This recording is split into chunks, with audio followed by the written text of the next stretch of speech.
લગ્નનો ઉત્સાહ, ખુશીઓનો માહોલ અને અચાનક લોહી લુહાણ અંત.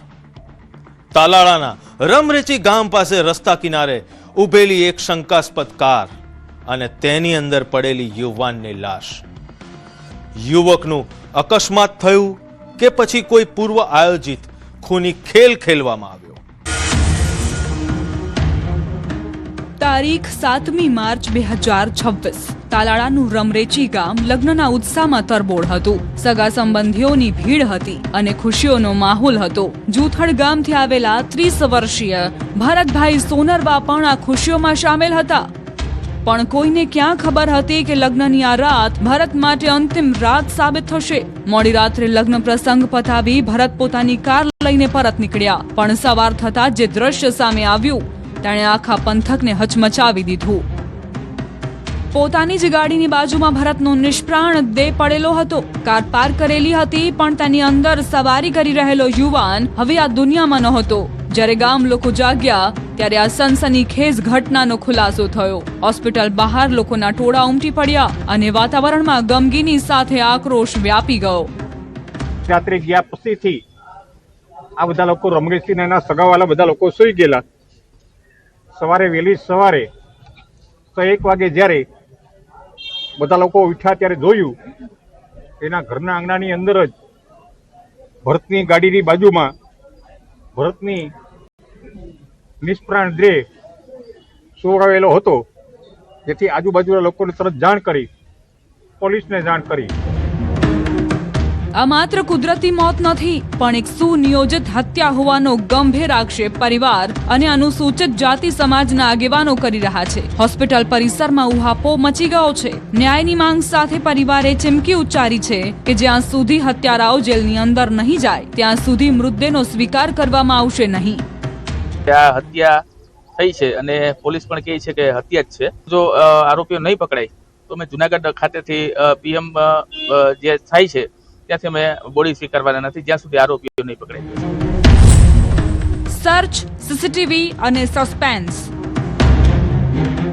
પોલીસ માટે આ કેસ એક મોટો પડકાર છે. શું લગ્ન પ્રસંગમાં કોઈની સાથે અણબનાવ થયો હતો કે પછી રસ્તામાં કોઈએ ભરતની ગાડી રોકી આ ખૂની ખેલ ખેલ્યો? પોલીસ હવે ટેકનિકલ સર્વેલન્સ અને સીસીટીવી ફૂટેજની મદદથી ગુનેગારોના સગડ મેળવી રહી છે. જે સીસીટીવી કેમેરાના જે બધા ફોટોગ્રાફ પોલીસની સામે આવ્યા એ જોતા પોલીસને સંપૂર્ણ વિશ્વાસ છે કે સમગ્ર ગુનાનો ભેદ ઉકેલાઈ જશે, આરોપીઓને પકડી લેવામાં આવશે. સવાલ અહીં એ છે કે જે કાર સુરક્ષિત રીતે પાર્ક કરેલી હતી તે કારમાં ભરતની લાશ આવી ક્યાંથી? લગ્નની શરણાઈઓ વચ્ચે અચાનક મોતનો માતમ કેમ છવાયો? શું આ માત્ર એક અકસ્માત છે કે પછી કોઈએ રસ્તામાં જ ભરતની કારને આંતરી અને તેમને મોતને ઘાટ ઉતારી દીધો? આવા અનેક સવાલો વચ્ચે પરિવાર છે તેમાં આક્રોશ છવાયો છે, બીજી તરફ પોલીસ છે તે મૌન છે. ત્યારે હવે જ્યારે ભરતના પીએમ રિપોર્ટ આવશે ત્યારે જ આ ખ્યાલ પડી શકે છે કે ખરેખર રહસ્ય શું હતું. અને બીજી તરફ એ જે જગ્યાએ કાર પાર્ક કરેલી હતી તે જગ્યાએ લગ્ન પ્રસંગ હતો અને આ લગ્ન પ્રસંગનું એ સ્થળ છે તે અનેક રહસ્યો દબાવીને બેઠું છે.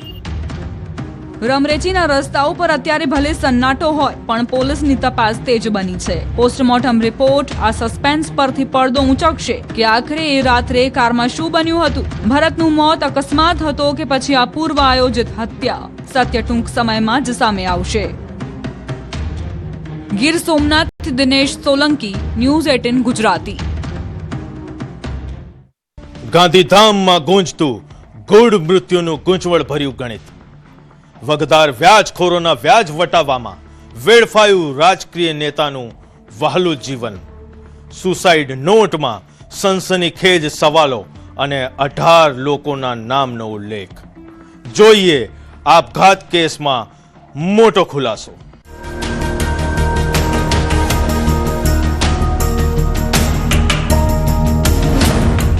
વ્યાજનું વિષચક્ર, દીપેશ ત્રિપાઠીના મોતનું રહસ્ય.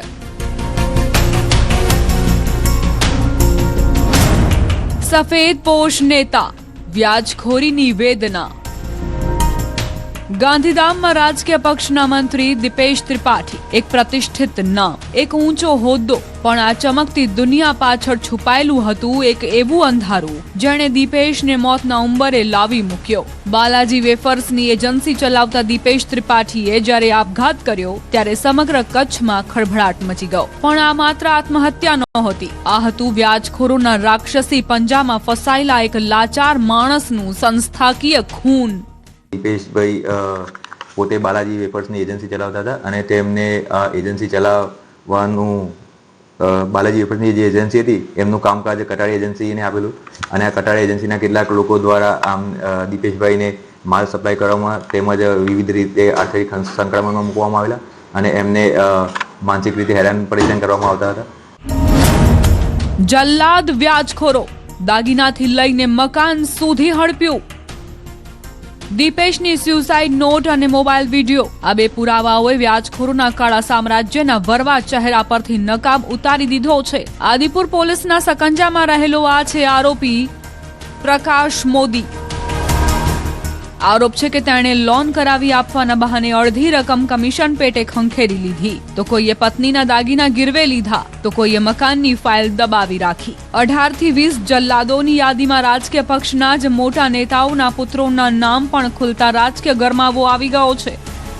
કરણ આહિર છે તેમને દીપેશભાઈ પાસેથી એમના પત્નીના દાગીના ગીરવી લીધેલા હતા તેમજ કેટલાક નટુભા સોઢા છે એમના દ્વારા દીપેશભાઈનું આદિપુરવાળું જે મકાન છે એના દસ્તાવેજની ઓરિજિનલ ફાઇલ પોતાના કબજામાં રાખેલી હતી. તેમજ હિતેશ રાજકોટિયાવાળા ભાઈ છે તેમને દીપેશભાઈના ચેક લીધેલા હતા અને આ ચેક બાઉન્સ કરવાની તેમને વારંવાર ધમકી આપવામાં આવતી હતી. તેમજ પ્રકાશભાઈ મોદી દ્વારા દીપેશભાઈને એક લોન કરી આપવામાં આવે અને લોનના કમિશન ની રકમ નહીં પરંતુ લોનની અડધી રકમ પોતે કમિશન પેટે રાખેલી હતી અને અડધી રકમ આપેલી હતી, જેના લીધે પણ દીપેશભાઈને પોતાના ધંધો ચલાવવામાં આર્થિક સંકળામણ ઊભી થતી હતી. સ્યુસાઇડ નોટનો સકંજો, 20 ગુનેગારોની ઊંઘ હરામ. દર્શન ઠક્કર અને કલ્પેશ સચદે જેવા નામોએ આ કેસને વધુ સનસનીખેજ બનાવ્યો છે. દીપેશ ત્રિપાઠીએ મરતા પહેલા એક પાપનો હિસાબ પોતાની ડાયરીમાં લખ્યો છે. પોલીસે એકની ધરપકડ કરી છે, પણ હજુ 19 શિકારીઓ આઝાદ છે.